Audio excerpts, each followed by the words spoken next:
Welcome back everyone, I'm so glad you're here today because we're about to explore one of the most iconic American cars of its era, a vehicle that captured the imagination of drivers back in the day and still manages to turn heads more than 60 years later. This is the 1960 Chevrolet Impala, a car that not only embodied the style and optimism of the early 60s but also cemented itself as one of Chevrolet's most memorable full-size offerings. When you look at the Impala, especially the 1960 model, you're not just looking at a car, you're looking at a statement of design, culture, and automotive history. The Impala first made its debut in 1958 and immediately positioned itself as Chevrolet's flagship full-size car, offering more luxury and style than the standard models. By 1960, it was already in its second generation and had evolved in a way that set it apart from the earlier versions. The 1959 Impala was famous for its massive batwing fins and dramatic styling, something that divided opinions. Some people loved its boldness, while others thought it was too extreme. Chevrolet clearly took that feedback into account, because for 1960, the Impala became more refined, more elegant, and more balanced, without losing the flair that made it stand out in the first place. This combination of boldness and sophistication is exactly what makes the 1960 Impala such a special car. Looking at the design, the first thing that stands out is the way Chevrolet handled the tail fins. Instead of the wide, exaggerated wings of the 1959 model, the 1960 Impala featured smoother, horizontal fins that blended more naturally into the rear deck. It gave the car a futuristic yet graceful appearance, something less cartoonish and more mature.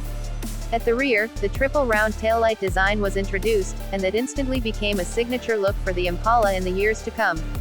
Those three round lamps on each side were unmistakable, and they gave the car a sense of identity that people associated with Chevrolet's top-tier models.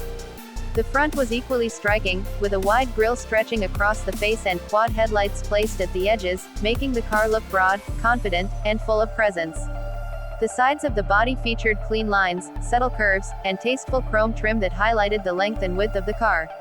Whether in coupe, sedan, convertible, or the popular bubble top style, the 1960 Impala had a design that managed to look both stylish and dignified.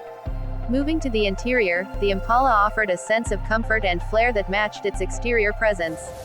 The cabin was spacious, with wide bench seats upholstered in vinyl or cloth, often offered in two-tone combinations that reflected the colorful optimism of the era.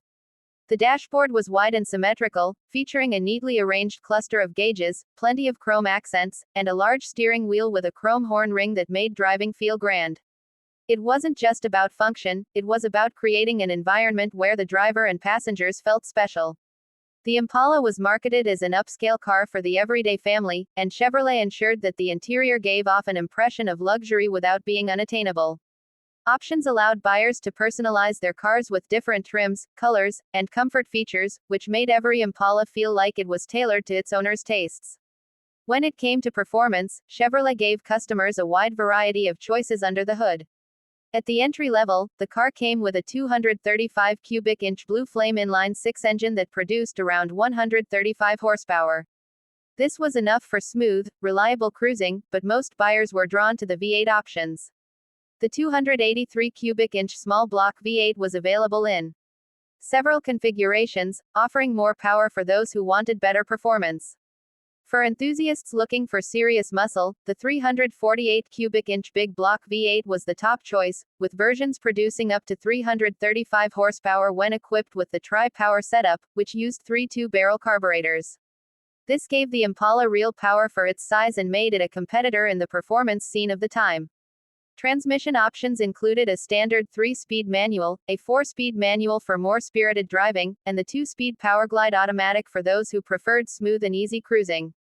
This flexibility meant that the Impala could be configured as anything from a comfortable family cruiser to a powerful highway machine. Driving the 1960 Impala was an experience that reflected the priorities of its era. With its long wheelbase and soft suspension, the ride was smooth and comfortable, ideal for long drives on wide American highways. Handling was not sharp by modern standards, but that wasn't the point of a car like this.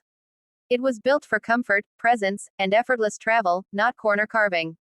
With the V8 engines, however, the Impala had plenty of power for passing, merging, and showing off at stoplights. It was a car that felt at home cruising slowly down Main Street on a Friday night or stretching its legs on open roads. What makes the 1960 Impala particularly fascinating is its place in cultural history. This was the car of suburban America, of drive-ins, of family road trips, and of young people eager to show off their style. Over the decades, it became even more iconic in the custom car and lowrider scenes. Its long body lines, broad surfaces, and dramatic stance made it perfect for customization, and it remains a favorite in those communities even today.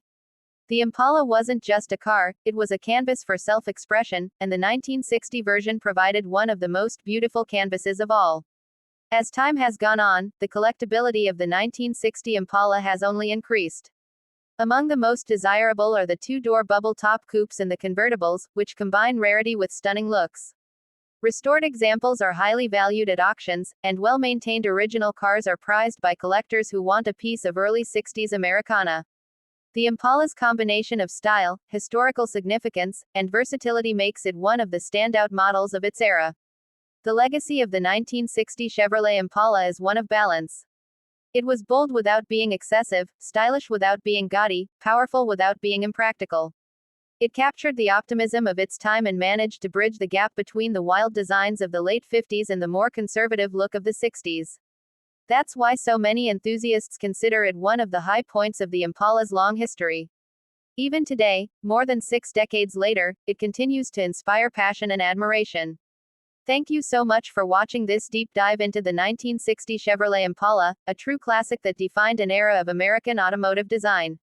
If you enjoyed this review and want to see more content celebrating iconic cars, don't forget to subscribe to my channel, VeloView, for more stories, reviews, and explorations of the cars that shaped history.